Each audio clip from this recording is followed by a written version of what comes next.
Hello and welcome to the Overly Animated Podcast, where we take animation seriously. We provide fan-oriented and analytic discussions on a variety of animated shows, movies, and anime, currently featuring Steven Universe, Miraculous Ladybug, The New Powerpuff Girls, and Archer. I'm Dylan Heisen, and today I'm joined by Justin Cummings. Hello. And Michelle Anderer. Hey, guys. Today, Justin, Michelle, and I will be taking your voicemails, questions, and comments on the latest episode of Steven Universe Barn Mates. This is our listener feedback show for Barn Mates. We do a listener feedback show after our episode discussion every week here on the Overly Animated Podcast for Steven Universe. You can check us out at overlyanimated.com or search for the Overly Animated Podcast on iTunes or your favorite podcatcher. This is we record this a day or two after the episode airs. You guys can go to overlyanimated.com/feedback next week to leave your voicemails, send me your questions, and then we'll play them and discuss everything about this episode. If you missed our previously on the Overly Animated Podcast, if you missed our talk on Barn Mates yesterday, I talked with Delaney and Sam. We were very positive on it. Now we will get Justin and Michelle's thoughts, but I already mentioned everything about that. Oh, quick note. I talked about this yesterday on yesterday's podcast. We are aware that the spoilers are out. We will not be giving spoiler-filled discussion on this episode or any other podcast that we're doing. I have seen the spoilers. I am not sure. I think Justin has. I assume Michelle has. Yes, I have. Yeah. I have. Okay. So that's just full disclosure. We are aware of what happens next, but we will not be mentioning it. Full disclosure. We'll not be discussing full disclosure. And the only place on overlyanimated.com where we discussed spoilers was in a review I did of the spoiler episodes. You can check that out on overlyanimated.com/category/blog. And, let's get into, Barn Mates once again. We haven't heard from Justin and Michelle yet on this episode. Let's start with Justin. What generally did you think of this episode? I really like this episode. I've seen it 3 or 4 times now. It's currently, I'd say, my 5th favorite episode. I thought it was really good. I love the pacing. It's official. It's on an index card and everything. It's very good pacing. There was one particular moment I didn't like. Dylan already knows that moment. I'm assuming we're getting into that later. So I'll hold off on that. But overall, I thought it was a really, really strong episode. So you can tell that we have seen the spoilers and we have watched this. We've been sitting on this episode for a week when Justin already has its ranking within all of the Steven Universe episodes. I got really bored last night, okay? Yeah, that's how you know we've been sitting on this for a while. I've also seen it like 3 or 4 times, at this point. So we'll be more prepared than usual. Michelle, what do you generally think of this episode? I really liked it. I thought it was really strong. I'm getting so happy now because I think I was because I honestly wasn't crazy about Super Watermelon Island or Gem Drill, and I was concerned this was going to be like a reflection of season 3 overall going in, but the episodes have just been getting better and better, so I've been really, really happy. I really like this episode. I liked seeing, because we all been wondering what was going to happen when Lapis found out about Peridot. And now it's all kind of come to a head, and it's kind of gratifying to see, like, both of those personalities play out, and, like, all this kind of stuff that's going on with them, and how it's kind of being, blown out a little bit with both of them together. And I think it's definitely something that's gonna maybe be in a little bit of the background now, moving forward with the season, but their relationship's definitely gonna keep developing, and I think that's really great for a lot of reasons. Yeah. So I really like this episode. That was really good.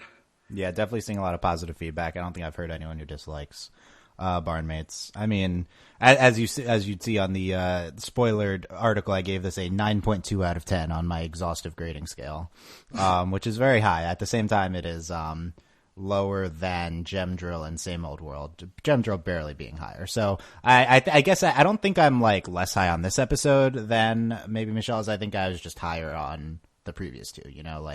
Mm-hmm. I also very much like this one, but I don't know. I just was in love with Same Old World. A lot of stuff to talk about with this one. We recorded our podcast yesterday, and we were having controversial discussion over Lapis's portrayal, and I expected people to be like have strong opinions on that, but you guys seem to not care as much as we did on the podcast. Not care, but just like you're like had more nuanced opinions. So I think that's good. But let's start getting into some of your guys' feedback. Start with a voicemail from Sweet Shipper on Tumblr. I really did enjoy Bartmaids. I thought it was a very good episode. I'm personally a fan of episodes that have to do with development for characters. Yes. And the main thing I really liked about the episode is how we're getting to see a bit more of Lapis and how she has a very stubborn side to her. And I also like how Steven points this out, just saying, like, you're being really rude to Peridot and stuff like that. And I'm glad that where we're getting some of that, we're getting to see a bit more of Lapis' flaws. Overall, I thought it was a really good episode. Yeah. Of note, I'm going to be, I truncated, I think, all the voicemails this week. I'm still testing how we're going to be doing this, whether I include the introductions or not at the beginning. I don't think anyone cares. Yeah, thank you very much, Sweet Chipper on Tumblr, for sending that in. We had our first non-Patreon patron voicemails this week. And Milestones. yeah, and our other voicemails are from a non-patron as well, so that's cool. Yeah, definitely everyone positive about this. They love us. They the legions of two people who send in voicemails this week love us. The overlyanimated.com/feedback next week, guys. Yeah. Sweet Tripper brings up really interesting part at the end of the episode, and I assume we'll get into this a lot about how Steven's kind of chastising Lapis at the end. And I think it's every time I see that, Steven's words disconnect from his intentions, I guess. I never read Why do you say that? Like, I don't read it as like harsh from Steven. It's almost like him just trying to understand, I guess, what the motivations are. I never read I agree with that. I never read Steven in this scene as like Lapis, you're such a jerk, you know. Like I don't think that's the intent. And I think it's pretty interesting. I think we have another feedback relating to this. So, an anonymous person on Tumblr says, love the episode. The interactions between Lapis and Peridot seem pretty natural. After Peridot left and Steven seemed very disappointed in Lapis, I think that was the turning point to make her possibly try to forgive her. Of course, this probably isn't the end of the struggle, but it certainly is a first step in forgiveness. I thought this was a really good point because like, it's always jarring to me watching the end of this episode. You feel like it's like all resolved and it doesn't feel worth like it's been earned. Yeah, it's like there's like 2 points. It's like, one, I don't think the end of this episode is a resolution to the conflict presented in the episode, and I don't think it's supposed to be. But I agree. But at the same time, we'll discuss this more in future weeks, whether that's the case or not. Number 2 is I do think there's a pretty drastic shift between the final interactions between Lapis and Peridot and what we see before that. And I think this person brings up a very interesting point in that it really is going to take Steven to get through to Lapis, and Lapis seeing Steven like disappointed and not endorsing her actions, I think is more meaningful than anything Peridot could have said and did the entire episode. So I do buy that as a really breakthrough point for Lapis, and I think that makes a lot of sense given throughout the episode we saw the disparity between Lapis's reactions to Steven and Peridot, how she's just very happy with Steven and very not happy with Peridot. So I think that makes a lot of sense to me. Thoughts? Agree? What do you think, Justin? I definitely agree with that. I think she seems almost too accepting of Steven's opinion. It's like no matter what he says, she'll believe it. And I'm okay with it now. I'm scared as to where that might go in future. But I think Steven, this is a perspective that no one's really mentioned yet. We watched the back half of last season. Steven have to deal with everyone being against Peridot.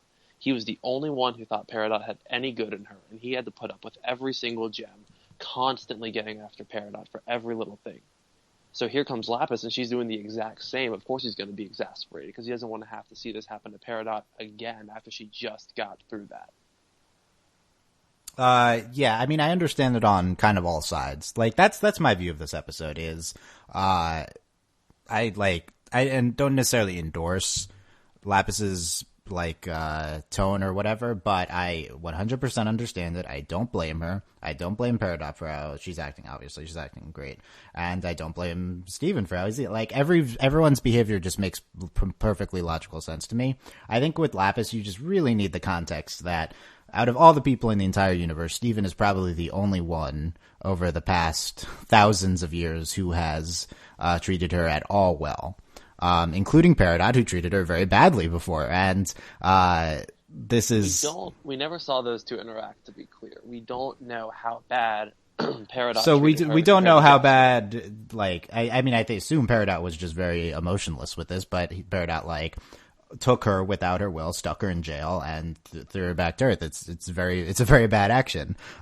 This is a very different Peridot now, but and as Peridot seems genuinely not really remorseful, but she definitely acknowledges it. And from Peridot's logical perspective, okay, that's not me anymore. I understand, that this is not the case anymore.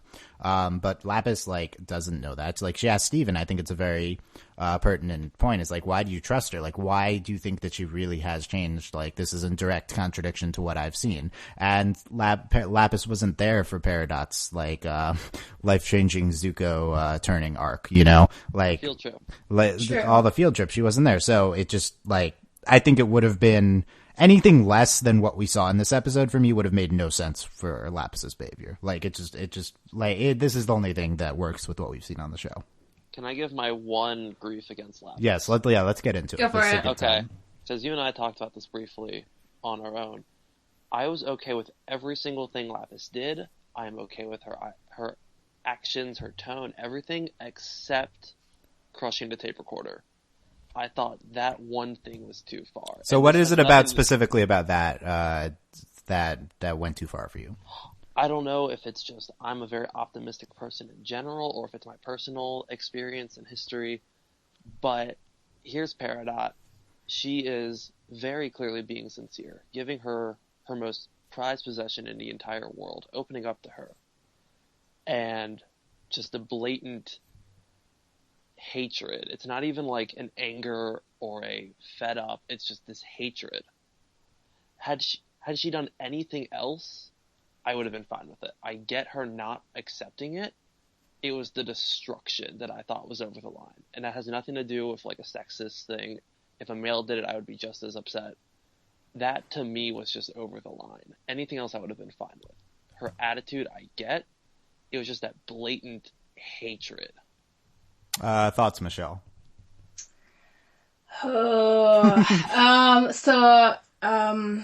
I yesterday, someone had posted this very thoughtful analysis of Lapis, and I believe their username is SU Fairlanes, and it brought up a lot of points about Lapis that I think I had always kind of thought about, but never in such a clear way. And I think it explained a lot of why the dynamic between those two ended up as it was, and how you have a lot of people in the fandom right now pointing fingers at Lapis or Peridot and saying one's clearly right and one's clearly wrong, when obviously that's not what the show's trying to do, and that's not really what you should be doing since they're very complicated.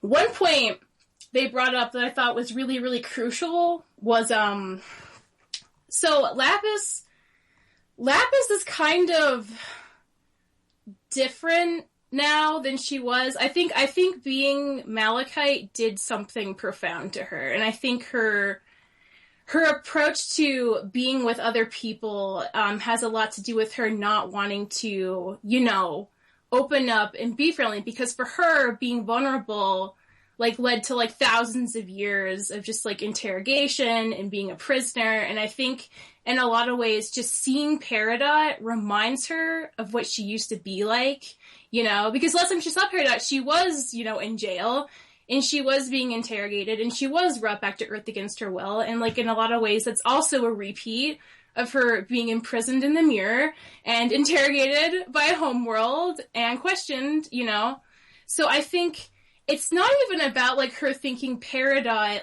literally was abusive to her. I think it's more that Peridot represents a part of her past she really doesn't want to relive, in a kind of person she doesn't identify with anymore. I think since she's become Malachite, she's decided that being distant from people is a much better way of like maintaining control. And control is like such a big thing with Lapis, you know. And when she does fuse with Jasper, her line, you know, I don't even think that was really about Jasper anymore. I think it was more about just like, she says, I'm through being everyone's prisoner, you know? I don't think that was even particularly about Jasper. She was like, she kind of snapped in a way, and she saw that she'd been, you know, passive and victimized for so long, and she was just sick of it. And by being Malachite in a way, I think that gave her a kind of power, even though it was like very self-destructive. A kind of power that she hadn't had in a long, long time. And she never really wanted to be like that old passive Lapis again. And I think, you know, seeing Peridot, she's reminded of what it was like being with Peridot the last time. And last time she was really passive and she didn't really have much of a choice. And so she doesn't, it's like both that and the fact that I don't think she really knows how to connect with people. And she feels like, you know, to be friends with Peridot, she'd have to open up, right? I mean, they'd have to communicate and be, like, honest, and she feels like opening up would be another way of being vulnerable, and she absolutely does not want to be vulnerable again because she's afraid of losing control and not having power, you know? So I think, like, that's, like, the Lapis side. The Peridot side is, like, Peridot's super, you know, she's, like, she's really proud of, like, how far she's come. And she's very self-aware of, you know, how likable and enjoyable she is now, and her like growing capacity to be a good person and to be empathetic to Steven and the other gems. And I think for her, it's really important that Lapis like acknowledge that she's different, you know? And the fact that Lapis doesn't want anything to do with her makes her feel like probably that Lapis like doesn't see her as any different and doesn't trust her, and that really cuts her up. So I think that's part of the reason she didn't really give Lapis any space, you know? She's just so concerned about, like, being in her good graces and, like, giving her all these presents and stuff. But I think they both were just kind of trying to do what was best for each of them, but they weren't really at a point until the end where they could start to become actual friends. And I think it's such a big step for Lapis to even protect Peridot at all, you know? Because she's not going to get very far with anyone if she doesn't realize that she does have to be vulnerable again. But I think that's, like, the biggest struggle for her right now. Because she feels like being vulnerable equals losing control, and that people can hurt her if she lets them in, you know? And Steven's, like, the one person she's willing to do it with, but I think maybe, you know, her being friends with Peridot, hopefully over the course of the season, is going to be what helps her learn to, like, that she can have both, you know? She can be in control, but she can also be vulnerable, and she can still connect with people. But it's like, you know, this has been going for, like, so many thousands of years, you know, being trapped in all that, like, resentment and hostility. I think, like, it's going to take a while for her to reach a point where she can do that, but it might first happen with Peridot, you know? Outside of Steven. Right. Yeah, that's some great analysis there. Continuing on with that, I think that basically the end of this episode is Lapis separating Peridot from this awful disdain she has for Homeworld, the Earth, kind of everyone, because she's gone through such awful stuff the past, you know, thousands of years of her life, and it just continues to happen. It's not that I don't think that crushing the tape recorder is Lapis having a hatred for Peridot. I think I think she's just afraid of getting close, and she doesn't realize till Steven like really like tries to like tell her that like Peridot has changed, that like it's possible that she could be friends with Peridot and it would be okay. It's that Peridot isn't part of like the thing that she hates. It's like just had to get outside that, and the only one person in the entire world I was outside of that right now for Lapis, Steven, and that's why she's so happy towards him the rest of the episode. And just it's like it's not that it's any specific sort of hatred towards Peridot. It's just like it's just everything that's gone wrong with her expressed through that emotion. It's really about what she represents versus like Peridot herself. My comparison here is some sort of very, very general example, some sort of rioters who have a very justified cause and are very angry at a system that is against them, a society against them, and they riot and they maybe like destroy a car or smash glass or something.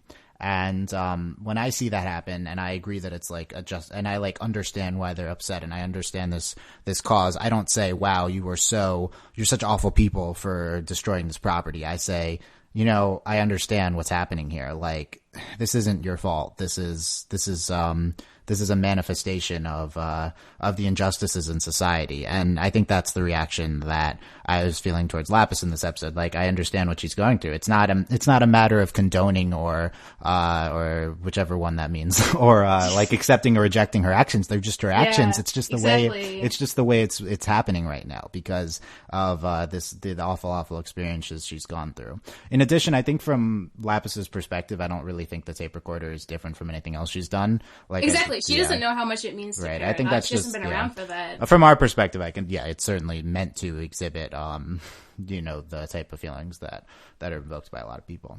Like I've said before, I don't think this episode is attempting to portray Lapis in a negative light. I think that it is basically having a neutral look on her actions. And wrapping this up, a side note, I really love this scene, and the reason I love that like this crushing of the tape recorder so much is Peridot's reaction to it. Peridot doesn't even care. This is the most important object to her in the world of her new world, and this is the biggest evidence that she really is genuinely concerned with Lapis accepting her and her you know, her friendship with Lapis. She just doesn't care, and she's so much more concerned with trying to convince Lapis, and it's such a great portrayal of everything that's going on with Peridot's character right then. I think her willingness to leave once Lapis like asked her to. Yeah, that too. That's so important. People never do that. Like, it's like, give me space. People just don't, and then you know that they're not worth it, kind of. So that's like totally the action that Peridot should have taken there, and it's like, yeah, you get it, Peridot, in that action. You leave, you're accepting, you're giving this person like autonomy and stuff like that, and it's that whole sequence I think is really obviously subtle. I mean, you spent 20 minutes or whatever talking about, it wasn't 20 minutes, 10 minutes like analyzing the actions behind it, and there's a lot behind it, I think, and it's pretty interesting.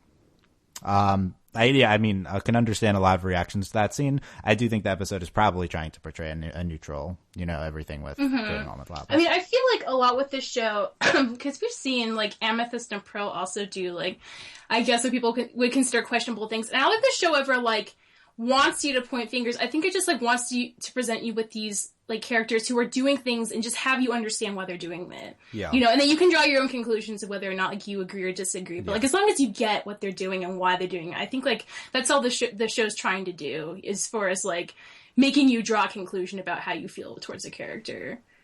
Yeah, and like I said last podcast, I think potentially there's an issue here in that the show's portrayal of Peridot is like too sympathetic, so it's hard to be neutral with her.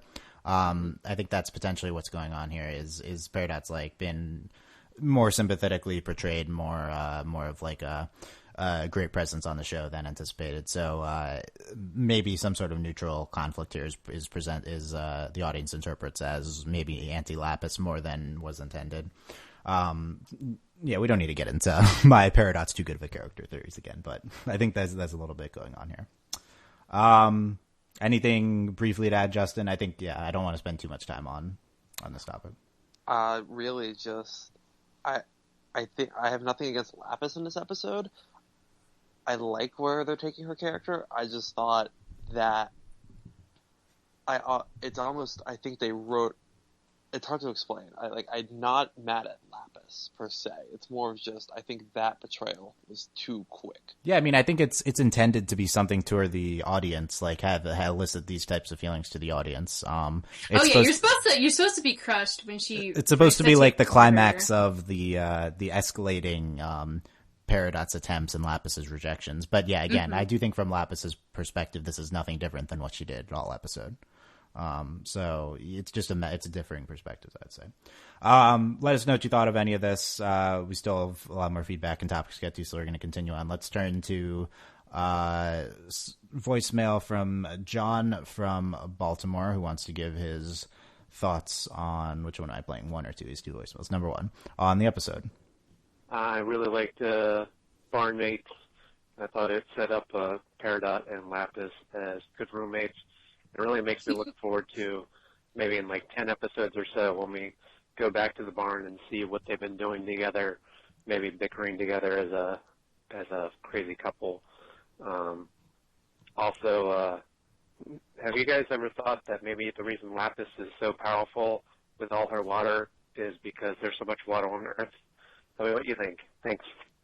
Okay, so I got like That's actually a really cool idea. I got six pieces of feedback this week, and 2 were on Lapis's power disparity. Let's take this message from the Teen of Steel, who says on Tumblr, this is Barnmates was actually a pretty good episode. It was interesting how Lapis delved a little deeper into her feelings about her imprisonment as Malachite. Also, I think it's important to point out how powerful Lapis really is. As we've seen in Ocean and Mirror Gem, if she has access to a source of water, she's a force to be reckoned with. Even with the makeshift pool, she had more than enough water to make a hand to smite the ship out of the air. Also, I always wondered, is Lapis not seen as a threat on Homeworld because water doesn't exist? Since they are inorganic and do not need water to survive, so coming to Earth, she's seen as this powerful gem because Earth is a planet that is abundant in water. So kind of on the same page there as John. I think this is super interesting. I hadn't really thought of this before. It's basically the Superman argument. On Krypton, Superman is just a normal person. He has no special powers. It's only on Earth where we have a different kind of sun that he does have all these extra abilities. And so basically, that's what makes... I think that's the same thing that we can apply to Lapis. It's only on Earth that she gets these abilities. And so anyone from Homeworld could be comparable to Lapis until put in this situation, basically. Do you buy this no water on Homeworld, so Lapis is not as powerful there? I think it depends. Because, like, we look at that colony that we saw, and It Could Have Been Great, like how Earth was going to look. It didn't seem like there was going to be much water left.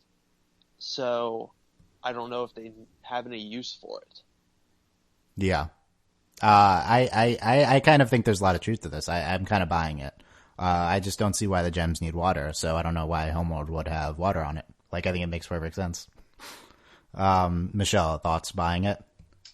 Well, I agree as far as the water is concerned. I think that's something they didn't really count on, that, she definitely took full advantage of. But as far as, like, her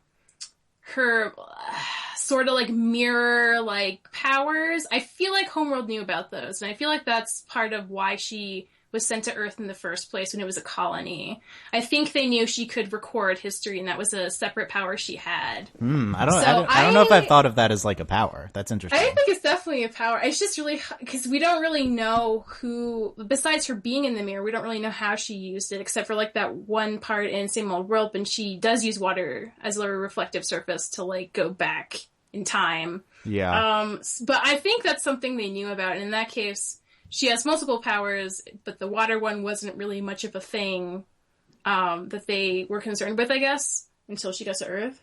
Yeah, there's some people who seem to be big on this Lapis as like a separate power thing with all the mirror type stuff that happens.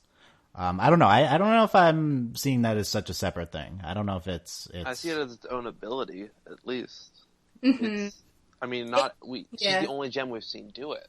Yeah, which seems pretty special, although she's obviously not the only Lapis Lazuli, since Peridot talks about them generally. Lapis Lazulis are partial to, Yeah. So she might not be super rare, but she could be maybe a little below, like a sapphire or something. Yeah, I think I need more information on this. I can't draw conclusions. I think we should note that, considering Peridot says Lazulis are partial to water, right? Like, there has to be at least some water for them to be partial to on Homeworld, or maybe we have the wrong perception of the gems on Homeworld, and they really are kind of just spread out over colonies through the planets they conquer, and then some planets they conquer have water or something like that.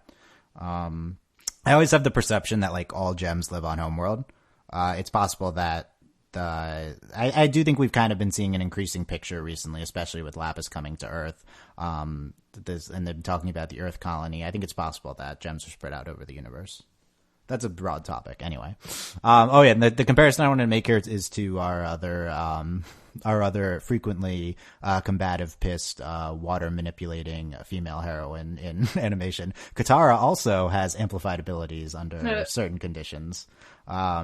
Specifically a full moon. Lapis on a full moon. A full moon, right? So she can already move an entire ocean. She does not need a full moon. I think that they haven't gotten into the moon influence thing in the show. I don't know if they will. In addition, Katara also needs sources of water was also a big thing for her. She had to carry around the canteen and water all the time to be able to use her power. But that's not an issue at Beach City. Right. Except that apparently this barn location is very far away from their temple and far away from the water, which I didn't know until this episode. They're probably I'd say half an hour to an hour. My perception before this episode was it's like 5-minute walk, like right there from downtown. From where their house is, where they live. But this episode presents it as like they go very far to this abandoned barn. Yeah. Yeah, it seems like birthday made it seem like it was a while. In what? Steven's birthday, because Connie had to Oh, that's true. Yeah, that's true. I always thought she was just coming from her hometown, which is far from Beach City, though. Wait, Connie doesn't live in Beach City. Connie lives in. Oh yeah, she doesn't. She lives. What? I don't know what the way. I don't. Because winter forecast, they have to drive out of Beach City to get her home. Yeah, they do. And yeah, she doesn't. I don't know if it's. I don't know what the technical classification is. Like if that's like a separate city or it's definitely. I think it's like a neighboring place. It's probably just a neighboring, like more urban location. It's definitely a drive, like as presented in those episodes. Yeah. Is it Bayberg? I don't know if we have it by name yet. I mean, I don't think it was a ocean-fronted community, so I don't think it would be any of the ones Steven listed. Maybe it is. Maybe she lives closer to Crystal City or Empire City. Someone sent an ask about Crystal City recently, though, because that was mentioned in a supplementary material and how they thought it was Baltimore. Yeah, apparently it hasn't been. We don't need to get into that. It hasn't been talked about on the show.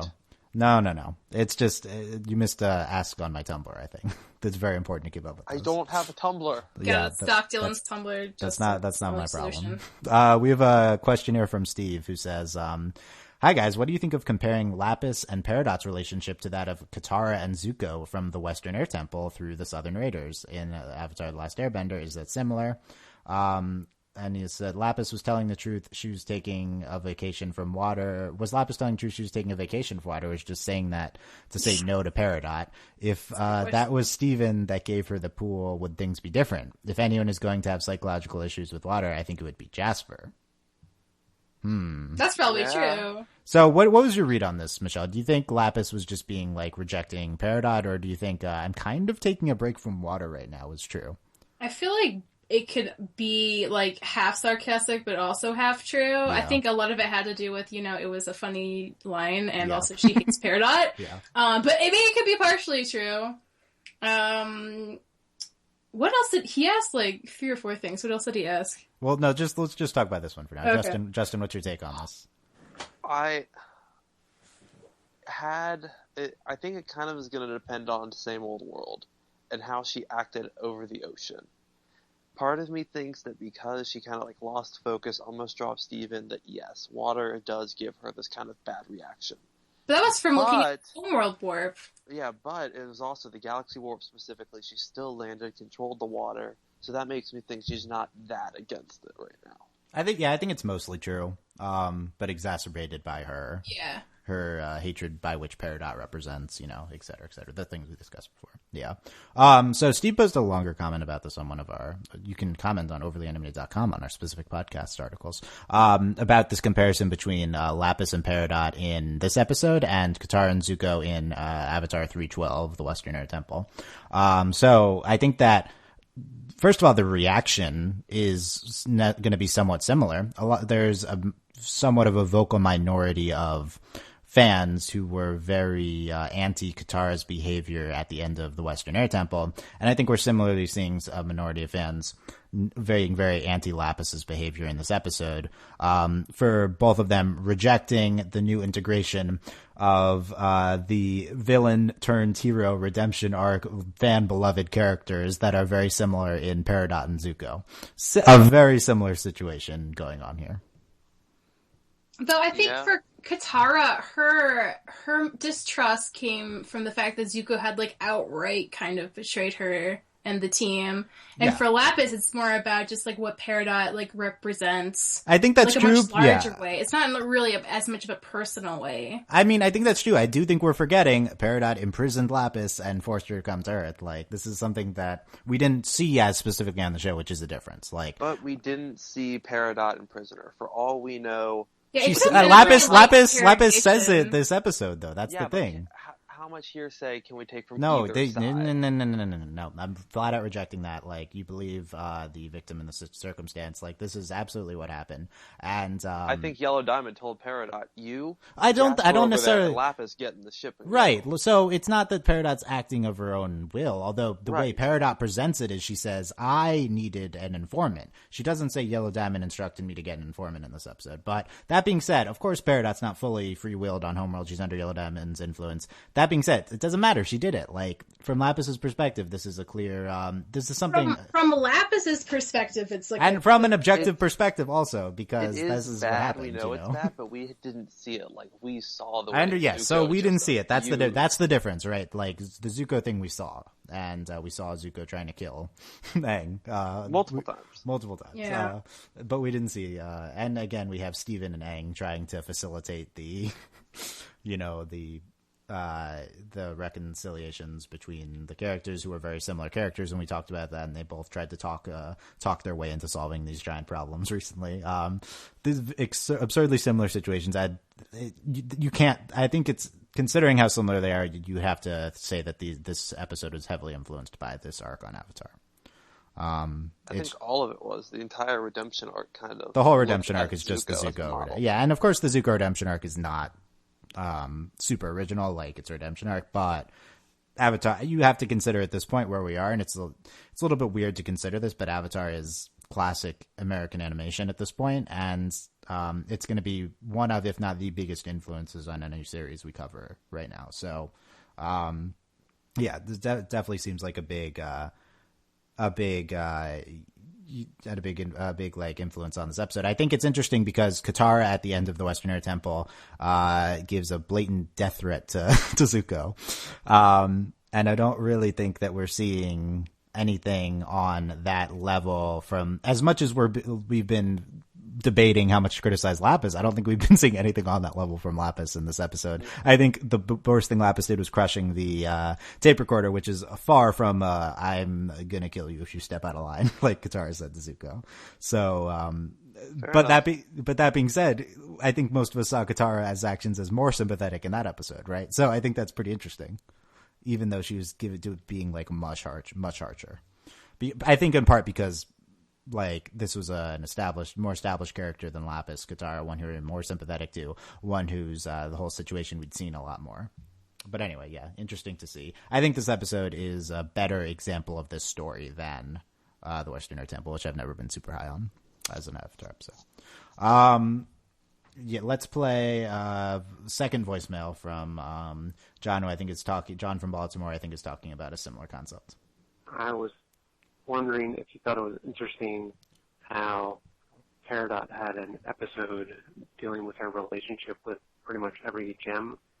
So the most recent being Lapis, but the other ones being Amethyst and Pearl in the episode where they built robots Incarnate, and the one with the tape recorder. So I was wondering if you think that there's going to be an episode with Lapis, Lapis's relationship with the other gems. She obviously has a lot of pent-up frustration against Pearl, and I don't know how she feels about the other gems, other than she just generally dislikes them because they're crystal gems.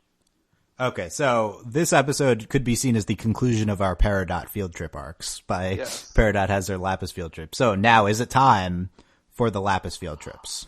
I feel like we've already gotten two, kinda, because you could count this as her field trip with Peridot. Yeah, and then the Steven one was last. Yeah, so are we going to have Lapis field trips with the crystal gems now? Is that what's next? I don't think we're going to get it immediately. Not right away for sure. I feel like they're kind of winding down right now. It's interesting. It's hard to imagine Lapis reconciling with other gems so quickly, even though they didn't really do anything to her. They're just so representative of a lot of bad stuff. That being said, I didn't see the Peridot reconciling with the crystal gems that quickly either, and that happened very fast. So I think it might be quicker than we think. My theory is it's going to go in reverse order. Reverse order. Peridot, it was, Steven first, because I consider When It Rains that one. Then back to the barn was Pearl. Too Far was Amethyst. Log Date was Garnet. I think Lapis is most likely to reconcile with Garnet, then Amethyst, Pearl last. Yeah, I think that's probably true. Just because Pearl was the one who found her. Pearl was the one who kind of, I guess, used the mirror probably from what we saw of her interaction with the mirror. She probably has the most anger towards Pearl. Pearl is also the most, hard-headed, I guess, of them.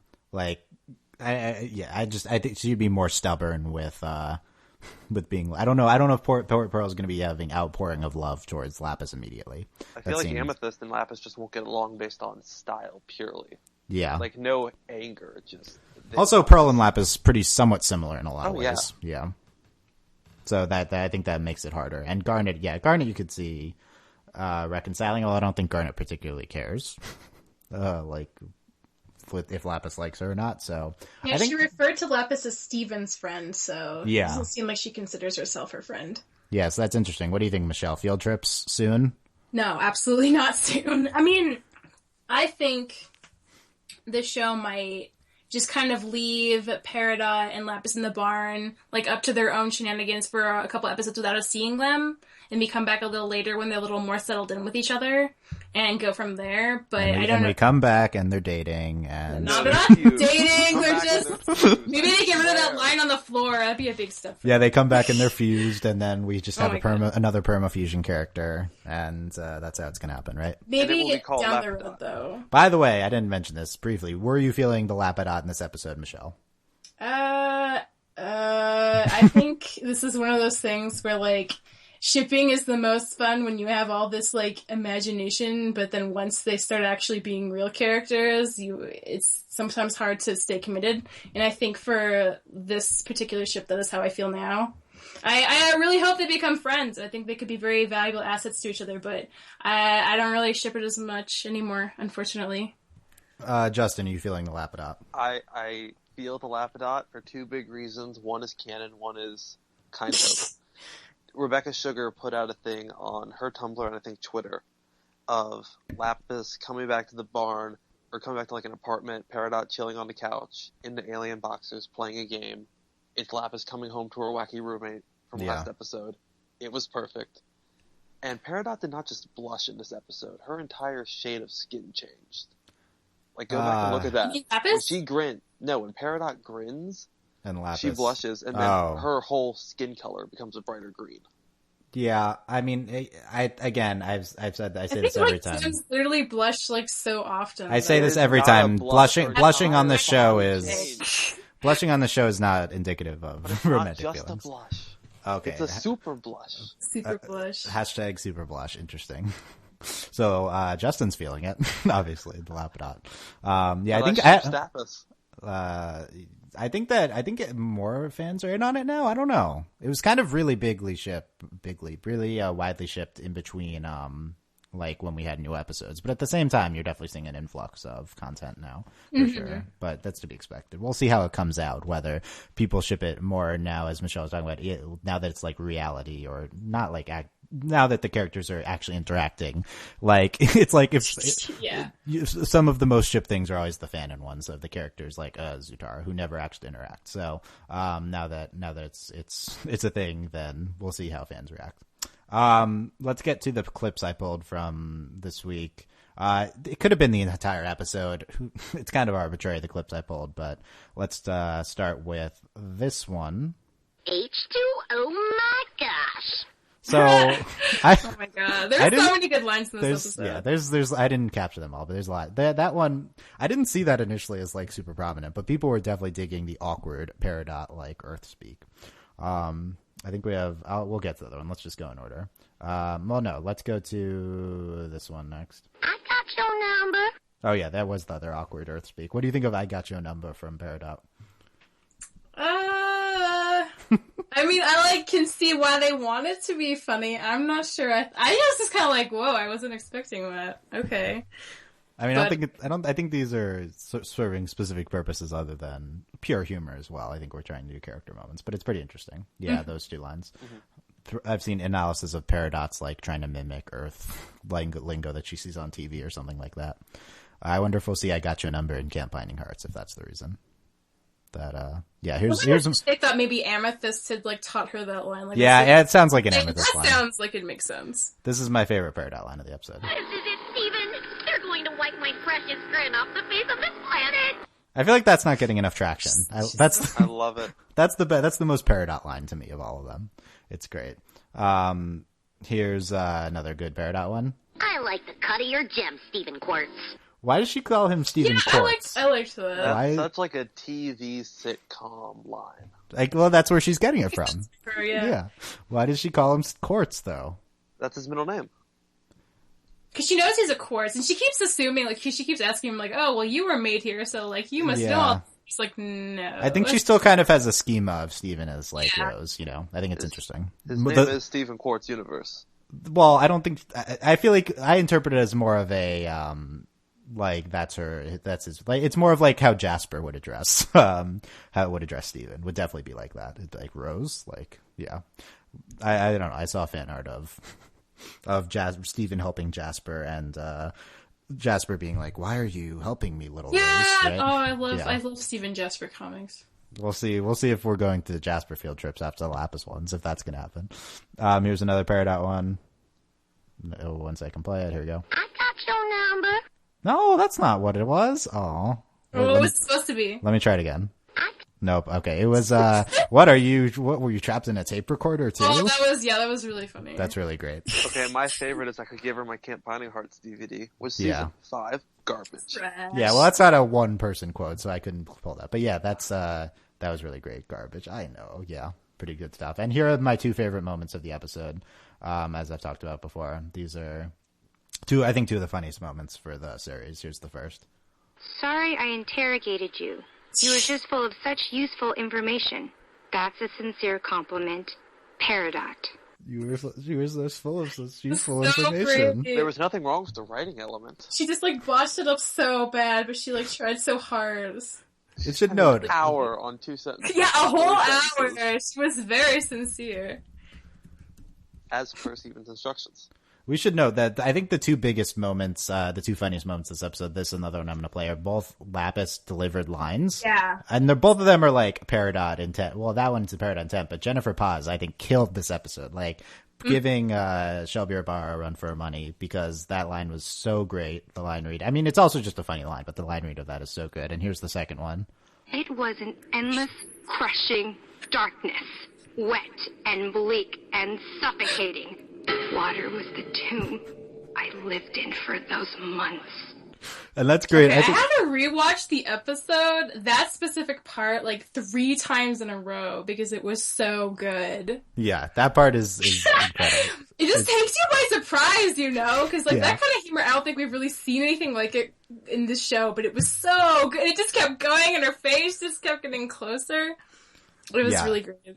Yeah, that's a combination on all fronts. The writing of that line, how Jennifer Paz's line reads that, and how Hillary and Lauren animate that is so incredible. Yeah, it's that might be one of my favorite sections of the show. That part, and it's interesting. I have serious qualms about how we're treating Lapis's previous abuse, but I don't care. It was just so good.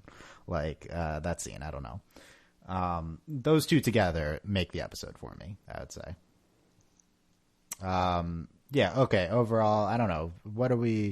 We've talked about Lapis's, sympathy. We've talked about, the Lapidot. I feel like we've hit on the major points here. What about you guys? Anything you want to bring up? I want to give props to the music real quick. When Lapis goes to fight the roaming eye, they kind of warp in her theme. And I love how they just bring back that one little motif, and it just feels so creepy. Yeah, it's so creepy. It's perfect. It's Lapis is back. This is Lapis now. This more twisted version of her music. It's less melodic, more warped, and just I know we talk about the songs a lot, but the score on this show is just incredible. Yeah, definitely underrated, the score on the show. I do think the end of the episode is more interesting than it should be. Which is we haven't mentioned that. Well, it's because we know what happens. So we all know. We can't really speculate, I dropped explicitives I'm not allowed to say on this show when I first saw that. When you first saw the Gem Eye Ruby, or the Oh yeah. What do you think? Yeah, it's interesting.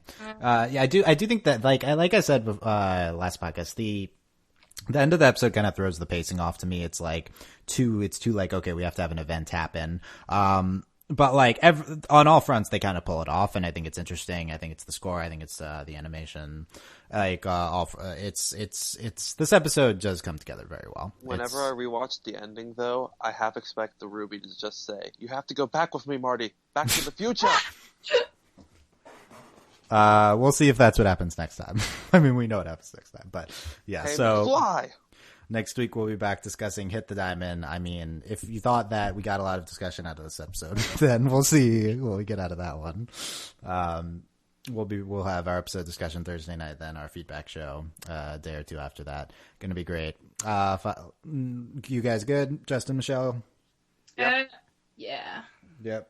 Let us know what you thought of any of this. Comments on overlyanimated.com on the article. YouTube comments, and subscribe to us if you're listening on YouTube. Our Tumblr asks anything we talked about, anything about the episode. If you want to get your feedback in next week, overlyanimated.com/feedback after Hit the Diamond. And if you want to, because you've seen it, if you want to send it in now, you can too. But it's fine. Yeah, I am Dylan Nyson, Justin Cummings, Michelle Ander, overlyanimated.com, so you can find out everything about us and the podcast. Search for the Overly Animated Podcast on iTunes or your favorite podcatcher. This ad-free podcast is brought to you by our patrons. You could support us the best way to support us is on Patreon, patreon.com/overlyanimated. Thank you very much to Shayna, Mitch, Cordell, Beatrice, Nate, Andy, Jamie, Rachel, John, Ryan, and Catherine, aka Hayna, Fever, Mitch, Cordell, CG Exchange, Nathan Fillion, Buzz Like Your Mailman, Rachel Rose, Johnny Bravo, Brian, and Cookie Cat.